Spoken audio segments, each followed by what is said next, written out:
pessoal, eu espero que esteja tudo bem com vocês. É o seguinte, eu li 8 livros durante o mês de agosto de 2024 e isso, pro momento que eu tô vivendo agora da minha vida, é algo totalmente insano, é uma loucura, mas me deixou muito, muito feliz, eu me senti muito leitora nesse mês. Eu achei que valia a pena fazer um vídeo aqui pro canal, falando o que eu achei de cada um desses livros. Em uma das minhas leituras de clássico, de calhamaço, ou de livros que eu considero muito difíceis de ler, mas eu não me considero menos leitora do que alguém que passou o mês só lendo livros que trazem lições super profundas sobre a vida, nem nada, assim como eu não me considero mais leitora do que alguém que só conseguiu ler 1 ou 2 livros durante o mês, ou que não conseguiu ler nada, ou que passou o mês só lendo fanfics, porque é isso, tá tudo bem. Antes de falar dos livros, eu quero comentar um pouco sobre como tem estado o meu ritmo de leitura nos últimos 2 anos.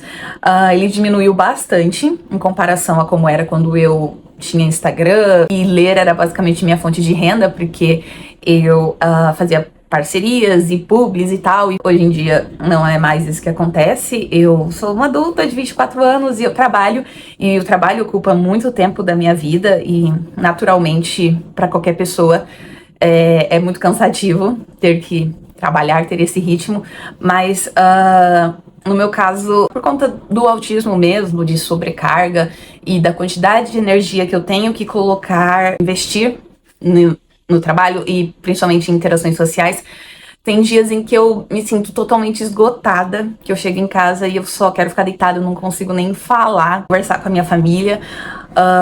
Então, por conta disso, o meu ritmo de leitura foi diminuindo. E também tem outras questões. Eu faço 2 pós-graduações que também ocupam muito do meu tempo, porque é muito artigo que eu tenho que ler, são aulas que eu tenho que assistir, trabalhos pra fazer. Por esses motivos, o meu ritmo de leitura diminuiu um pouco, mas no ano passado, um dos motivos também foi o fato de que eu passei o ano inteiro com hiperfoco em Harry Potter, mais especificamente nos Marotos, então eu passei o ano inteiro só lendo fanfics dos Marotos. Eu acho que se eu li 10 livros no ano passado foi muito, porque realmente eu tava muito investida em fanfics de Harry Potter e eu passei o ano inteiro só lendo isso. Foi um hiperfoco completamente insano, assim. Acho que foi o hiperfoco mais longo que eu mais investi naquele hiperfoco, sabe? Eu ficava só consumindo coisas sobre isso. Então eu não conseguia ler nada porque eu não tinha interesse, porque eu só ficava feliz realmente quando eu estava ali lendo as histórias de Harry Potter, as fanfics e tal. Esse ano eu ainda tenho hiperfocos. Na verdade, o meu hiperfoco do momento é em Percy Jackson, todo esse universo do Rick Riordan, a saga greco-romana. É muito, muito doido. Vou abrir aqui um parênteses pra falar o quão doido é você ser uma pessoa neurodivergente que tem hiperfoco em alguma coisa, porque você só meio que consegue ficar muito feliz quando você tá em contato com aquilo, sabe? E às vezes pode acabar não sendo muito saudável. Às vezes eu passo muito tempo investida em hiperfoco e talvez fico acordada até tarde, ou me sinto um pouco apática com relação a outras coisas da minha vida. Mas diferente de Harry Potter, eu não estou só precisando ler coisas de Percy Jackson para me sentir feliz. Eu tô conseguindo ler outros livros. Não coloquei meta de leitura muito alta, igual eu fazia há uns 3 anos atrás, em que eu colocava 60 livros. Na verdade, a minha meta de leitura desse ano é 30 livros e eu já li 23. A maior parte deles, sim, é do Rick Riordan e é relacionada a Percy Jackson. Mas eu também li outros livros. Esse mês eu li 2 livros do Rick Riordan e os outros eram de outros autores, outros assuntos. E, enfim, é isso. Vamos começar agora mostrando pra vocês. O primeiro livro que eu li esse mês e que apareceu no vlog que eu postei quando eu trouxe o canal de volta foi O Sol e a Estrela, que é a história do Nico D'Angelo e do Will Solace, que são personagens da saga greco-romana no geral. Esse livro aqui ele se passa depois de As Provações de Apolo, que é a 3ª saga da história greco-romana que o Rick Riordan criou. Então você tem que ler Percy Jackson, Os Olimpianos, Heróis do Olimpo, As Provações de Apolo, para poder ler esse aqui. E eu confesso que era um dos que eu mais estava curiosa e sedenta para ler, porque o Nico D'Angelo é o meu personagem favorito de Percy Jackson, e pra quem não sabe, eu sou filha de Hades, igual ele. Nesse livro aqui, a gente vai acompanhar uma história, uma missão que o Nico e o Will, que é o namorado dele, precisam fazer. Eu não vou falar muito da sinopse porque eu posso acabar dando spoiler das outras sagas. Muito, muito legal, não só a missão que eles têm que fazer, mas o quanto esses personagens foram aprofundados aqui dentro desse livro. A gente tá ali na cabecinha do Nico e ler tudo que ele sente é algo tão incrível, sabe, gente? O Nico é um personagem favorito justamente porque, pra mim, é muito fácil se identificar com ele, com essa autoaversão que ele tem. E a gente vê o quanto a vida dele foi difícil, sabe? O quantos desafios ele passou, quanta dificuldade ele tem de aceitar que ele merece ser feliz, sabe? Que ele pode estar feliz. Incrível, incrível, incrível. Teve algumas partes em que eu fiquei com os olhos cheios de lágrimas quando ele falava das questões da sexualidade dele, porque também é algo muito identificável para pessoas LGBT, você se sentir errado, sabe, por ser quem você é. Eu acho que toda pessoa que é LGBT já sentiu isso em algum momento, sabe, porque a nossa sociedade é horrível. A gente também se aprofunda um pouco no Will, porque até esse ponto a gente viu o Will como essa pessoa fofa, esse garoto incrível, super extrovertido. Mas aqui a gente descobre que ele tem muitas inseguranças também. Então eu acho que as pessoas que falam que o Will é só o namorado do Nico estão totalmente erradas. Eu queria dar pontos extras para o Rick Riordan por ter convidado uma pessoa LGBT para coescrever o livro junto com ele, que é Mark Oshiro, o nome da pessoa. Esse é um ponto muito positivo sobre o Rick Riordan. Ele comete erros, né? Cometeu erros ao longo da vida dele de escritor, né? Deu umas bolas fora, mas ele tá sempre buscando melhorar. Então eu acho que ter aceitado que, ok, eu não tenho a vivência necessária, talvez, para escrever sobre personagens LGBT, então eu vou convidar uma pessoa LGBT para coescrever a história comigo. Isso foi incrível. E eu amei esse livro. Ele tá, não sei se vai dar pra ver, mas ele tá cheio de marcações, é incrível, foi um dos meus queridinhos do ano até agora. Nisso de, estou lendo livros sobre os deuses gregos e os deuses romanos, eu pensei, por que não dar uma chance para Lore Olympus, que é uma graphic novel. Isso daqui eu defino como uma fanfic dos deuses gregos, porque aqui basicamente a gente vai ver os deuses vivendo as vidas deles em um mundo moderno e whatever, eles têm celular e andam de carro e tudo mais. A gente vai acompanhar principalmente aqui, o foco vai ser na Perséfone e no Hades. A gente vai ver eles se conhecendo e como ela acaba por acidente no parar lá no mundo inferior, mas depois ela volta e ela gosta dele e tudo mais. E assim, é uma história muito legal, tem muito cara de fanfic da mitologia grega.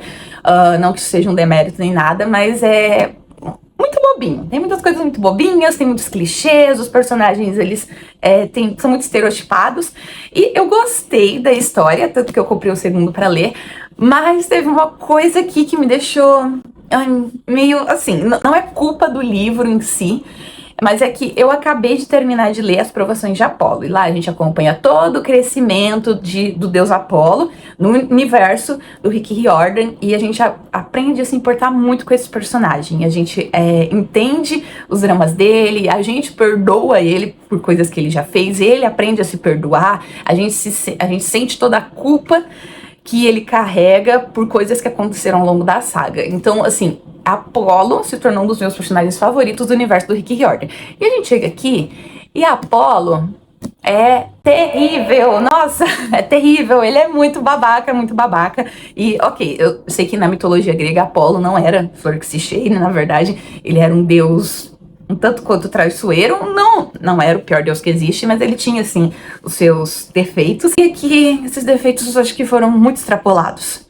Então, eu tava disposta a dar 5 estrelas pro livro, porque tava me divertindo muito, mas por conta do Apolo, eu acabei dando 4 estrelas. Novamente, não é culpa da pessoa que escreveu o livro, nem nada.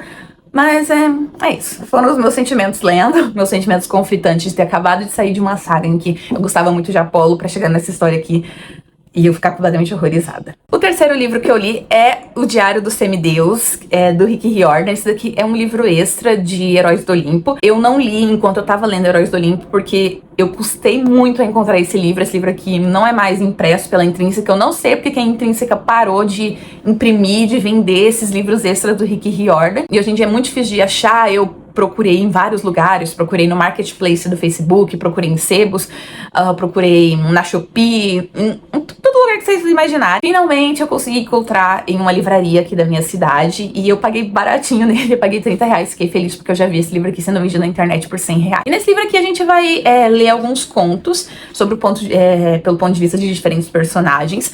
Eu gostei bastante, eu achei muito legais os contos, mas o meu favorito com certeza foi o primeiro, que é pelo ponto de vista do Luke, que é um dos personagens lá de Percy Jackson e os Olimpianos. Quem leu sabe que personagem é esse. E é completamente incrível estar pelo ponto de vista dele, porque a gente entende muito da motivação dele, de onde vem todo esse remorso que ele tem com os deuses. Totalmente explicável as coisas que ele fez, ok, que ele fez muitas coisas duvidosas, né? Mas o Luke, assim, ele não, eu não acho que ele estava errado nas motivações dele. Foi completamente incrível estar pelo ponto de vista dele. Eu gostei muito.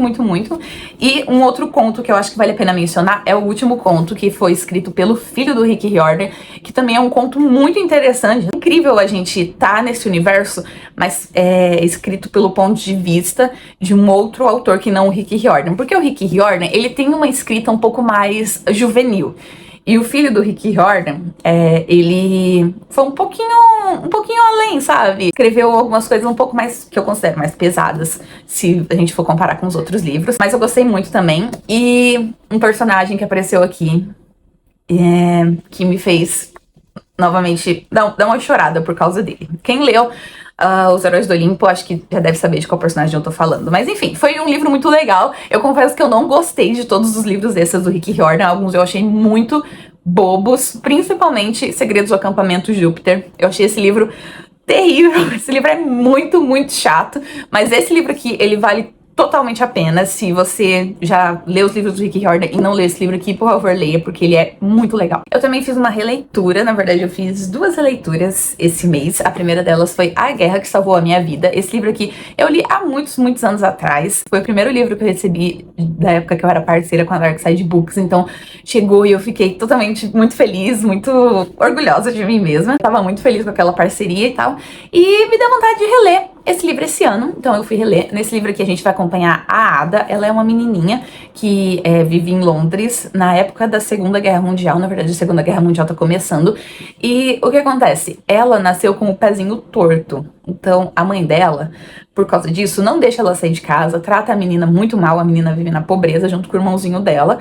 Mas chega um dia em que falam que as crianças vão ser evacuadas pro campo. A mãe dela fala que ela não vai poder ir, porque ninguém vai querer ficar perto dela por causa do pé torto dela.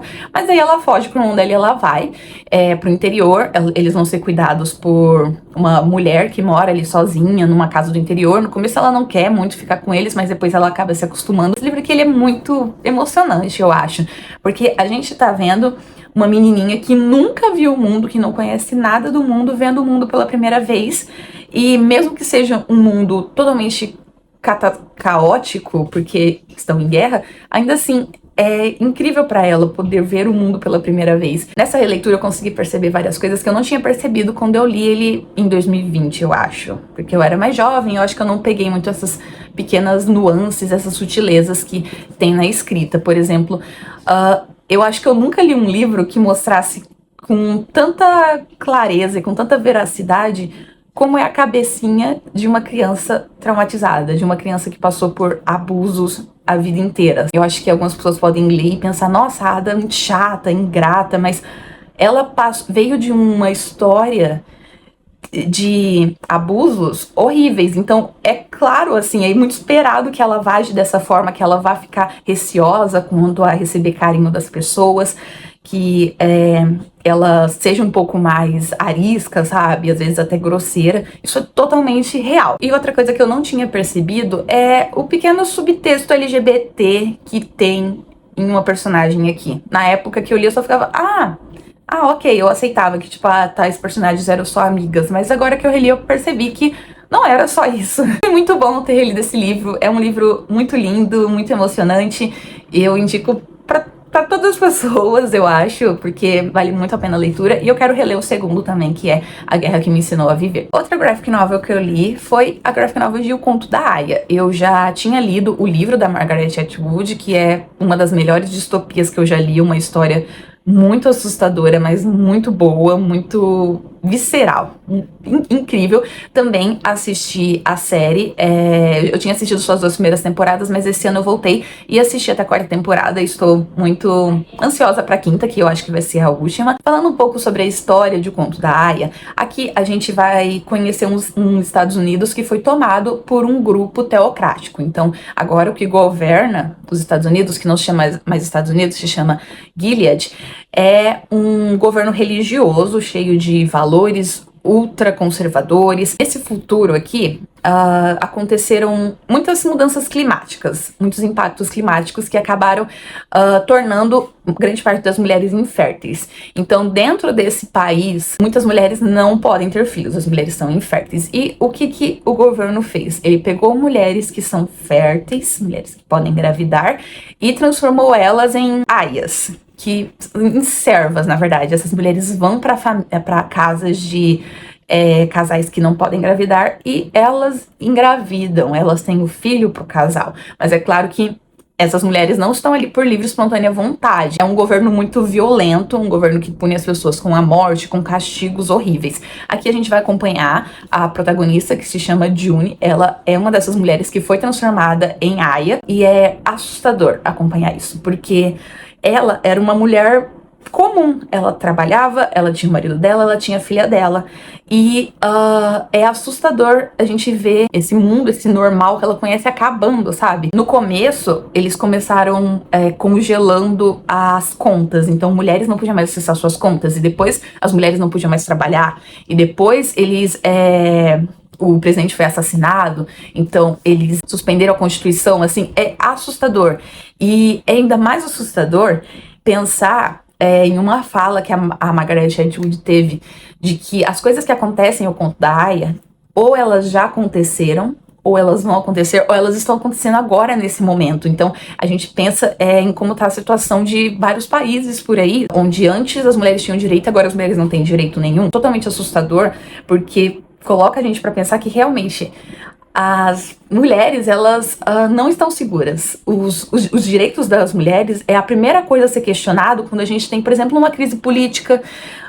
E eu acho que é uma leitura muito boa, é uma leitura pesada também, tem gatilhos de estupro, de abuso, de violência extrema, mas eu acho que se você não se sente tão sensibilizado com isso, consegue ler histórias sobre isso, eu acho que vale muito a pena a leitura, ou assistir a série, ou ler a graphic novel, que eu gostei também bastante. O traço dela é muito bonito, tem algumas fanarts assustadoras, assim, de você ver isso aqui sendo retratado. É uma leitura incrível, eu recomendo tanto a graphic novel, quanto o livro da Margaret Atwood, quanto a série. E mais uma releitura que eu fiz foi Ponte para Terabithia. Eu li esse livro pela primeira vez lá em 2018, eu acho, mas eu já tinha assistido o filme antes, né? Eu acho que a maior parte das crianças aí dos anos 2000 foram traumatizadas com o filme Ponte para Terabithia. Essa história que a gente vai conhecer o Jazz, ele é um garotinho ali de 10 anos que se sente muito sozinho. Ele não tem muitos amigos, só tem irmãs, e o pai dele é meio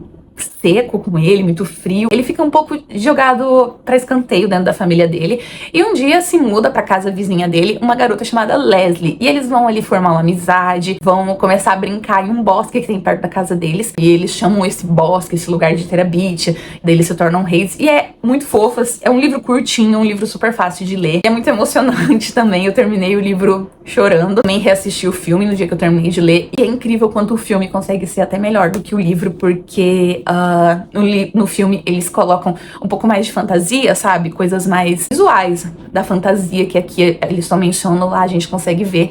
E é lindo, gente. É muito, muito fofo. Eu amo essa história, eu amo esse livro. E sofro com esse livro? Sim, mas continuo amando. Um outro que eu li, e que eu li esse livro por um motivo muito específico, que eu ainda não vou falar nesse vídeo, mas que provavelmente mais pra frente vou falar e vou gravar vlog sobre isso. Acho que já dá meio que pra entender depois do livro que eu vou mostrar, mas não vou falar agora. não vou colocar pra fora ainda. Foi Meu Corpo Virou Poesia, da Bruna Vieira. Eu não sou muito fã de poesia, não é um gênero que eu leio, assim, nunca. Eu acho que eu lia poesia quando eu tinha lá os meus 11 anos e ia pra biblioteca da escola e lia qualquer livro que aparecia lá pra mim, e tinha vários livros de poesia que eu li. Mas eu decidi dar uma chance pra esse livro, eu tava curiosa pra ler. A capa dele é muito linda, ele tem ilustrações muito fofas. E nesse livro aqui, a Bruna escreve poesias principalmente sobre processo de cura, na verdade. Você entender que você não foi o responsável, talvez, por um fim de um relacionamento, você não se culpar por coisas que aconteceram. E eu achei incrível, assim, tem umas poesias aqui que são bem curtinhas, mas que são super boas. Eu gostei bastante do livro, na verdade. Apesar de não ser um gênero que eu costumo ler, eu adorei o livro. E, novamente, li esse livro aqui por um motivo. E eu vou ficar quieta pra não falar nada. E o último livro que eu li foi um que eu terminei hoje de manhã. Hoje eu tô gravando esse vídeo dia 31 de agosto e eu não tenho esperança de ler nenhum livro até a meia-noite de hoje, então eu já vim gravar esse vídeo, que foi O Leão, a Feiticeira e o Guarda-Roupa, o primeiro livro de Crônicas de Nárnia. Na verdade, cronologicamente, esse não é o primeiro é o Sobrinho do Mago, mas eu queria ler esse daqui primeiro. Pra quem não conhece Crônicas de Nárnia, é a história de 4 irmãos que vão pra uma casa de um professor, uma casa enorme, e lá eles encontram um guarda-roupa que leva eles pra um outro país, um lugar, né, um lugar mágico que se chama Nárnia. E, meu Deus, é outra história que eu sou apaixonada. Eu amo histórias com crianças, eu adoro, gosto muito, muito, muito. Quando tem crianças e fantasia, eu gosto ainda mais. E esse livro aqui, ele é maravilhoso. Eu já amava o filme de O Leão, o Feiticeiro e o Guarda-Roupa. Inclusive, ele é muito parecido com o livro, tipo, é fiel, tem tudo que tem no livro, tem no filme. Incrível, gente. Dá um quentinho no coração muito grande. Gosto muito dos personagens, gosto desse universo, adoro Nárnia. E, enfim, foi uma leitura que valeu muito, muito a pena. Eu não sei quando que eu vou pegar os próximos de Nárnia pra ler, mas eu espero que seja em um futuro próximo. Eu acho que eu vou pegar primeiro os que já tem filme, que é O Príncipe Caspian e A Viagem do Peregrino da Alvorada, e depois eu pego os outros que ainda não tem filme. Eu espero que a possível adaptação que eu ouço o pessoal especulando que vai ter seja tão boa quanto é o primeiro filme de Crônicas de Nárnia. E foi isso, gente! Esses foram os livros que eu li. Eu tô me sentindo muito leitora. Eu tô me sentindo muito leitora com essa pilinha de livros que eu li esse ano. Como eu falei, nenhum desses livros é muito grande, nem nada, mas... ai, foi um mês muito bom. Eu fiquei muito feliz com o meu saldo desse mês. E é isso, gente. Eu espero que vocês tenham gostado do vídeo. Se vocês gostaram, por favor, curtam o vídeo, se inscrevam no canal, comentem aí quais livros vocês leram no mês de agosto, ou se vocês não leram nada também, não tem problema. E é isso, gente. Até o próximo vídeo. Tchau! I try to be perfect.